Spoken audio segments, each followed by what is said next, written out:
If you look up how to treat obesity online, you're going to find a ton of conflicting advice. It can be pretty overwhelming. So, what's the official medically backed plan?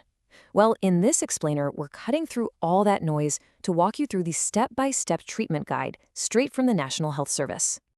It's a really complex health issue, right? So the big question is, what's the actual approved pathway? How do healthcare professionals tackle this in the real world? Well, it turns out the NHS has a very clear, structured journey based on solid evidence. So that's what we're going to do. We're going to walk through that exact roadmap from the very first doctor's visit all the way to the most advanced medical options. All right, so here's our game plan. We'll start with that all-important first step. Then we'll build the foundations with diet and exercise, look at strategies to make it all stick for the long haul, and then we'll get into medical and even surgical options. And finally, we'll wrap up by looking at the path forward. Every journey has to start somewhere. And when it comes to this, the NHS is crystal clear. That first step is having a conversation with your GP, your general practitioner. Think of your GP as your home base for this. They're the ones who can help create a plan that's safe and tailored just for you. They can also refer you to more specialist weight management programs. And hey, here's a little pro tip. In some places, you might actually be able to refer yourself directly to these services, so it's definitely worth checking what's available in your local area. Okay, so once you've got that professional guidance, the focus really narrows in on the two absolute pillars of any weight management plan: what you're eating and how you're moving. Now, the NHS gets pretty specific here. They recommend about a 600-calorie reduction per day. This isn't just some random number. It's designed to create a steady, manageable energy deficit, one that won't totally shock your system. The goal is a safe, sustainable loss of about 1 to 2 pounds a week, which usually works out to around 1,900 calories for men and 1,400 for women.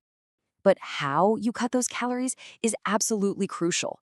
The NHS draws a really sharp line in the sand between sustainable diets and those crazy fad diets. You see, a responsible approach is all about education, learning about food, portion sizes, and building habits that actually last a lifetime. Fad diets, on the other hand, they promise you the moon, but they often cut out entire food groups and are just impossible to stick with. They just don't work in the long run. Now for that other pillar, exercise. The magic number to remember here is 150. That's 150 minutes of moderate intensity activity every week. We're talking about things like a brisk walk where you can still hold a conversation, a nice bike ride, or even dancing. Anything that gets your heart rate up. And the best part? You can totally break it up into smaller chunks, like 5 30-minute sessions. Or if you're a bit short on time, but you're willing to ramp up the intensity, the guideline is 75 minutes of vigorous activity. This is where you're breathing hard and fast. Think running or playing a sport. Really, the secret is just finding something you genuinely enjoy, because that's what you'll stick with. But look, making changes is one thing. Making them last for good, that's a whole other ballgame. And this is where psychology and strategy really come into play. These right here are the practical habits that make all the difference. Setting realistic goals is huge. In fact, the NHS points out that losing just 3% of your body weight can bring about really significant health benefits. You combine that with simple things like eating mindfully, getting your friends and family on board for support, and just keeping an eye on your progress, and you've got a powerful recipe for success. And we can't ignore the mental side of things. For a lot of people, the relationship with food is, well, it's complicated. Getting professional support like cognitive behavioral therapy, or CBT, can be an absolute game changer. It helps you dig in and change those unhelpful thought patterns you might have around food and eating. So, what happens when you've put in the work, you've made the lifestyle changes, but it's still not quite enough? Well, for some people, this is the point where medical support becomes the next logical step in the journey. Okay, but before we go a single step further, we have to pause on this. The NHS is not messing around here. This is a critical safety warning. Weight management medicines must be prescribed for you by a professional who knows your health history. Taking something that was prescribed for someone else is incredibly dangerous. Seriously. So, with that big warning in mind, what are the approved options? First, there's orlistat, which is a pill that works by preventing some of the fat you eat from being absorbed. Then, you have a group of powerful injectable medicines like liraglutide, semaglutide, and tirzepatide. These all work in a similar way by helping to reduce your appetite. But it is so important to remember, these are tools, not magic bullets.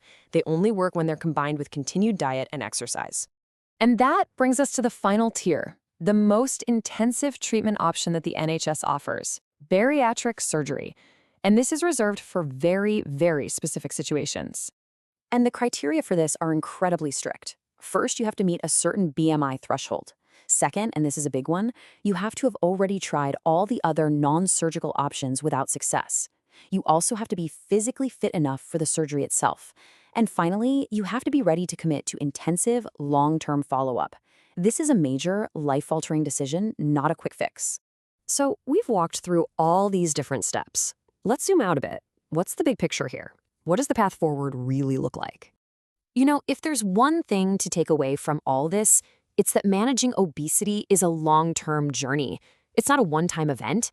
And whether you're on the path of diet and exercise, medication, or even surgery, the single most important thread running through it all, the thing the NHS emphasizes over and over, is consistent professional guidance. And of course, please remember that this explainer is just a summary of the NHS information, and it's purely for educational purposes.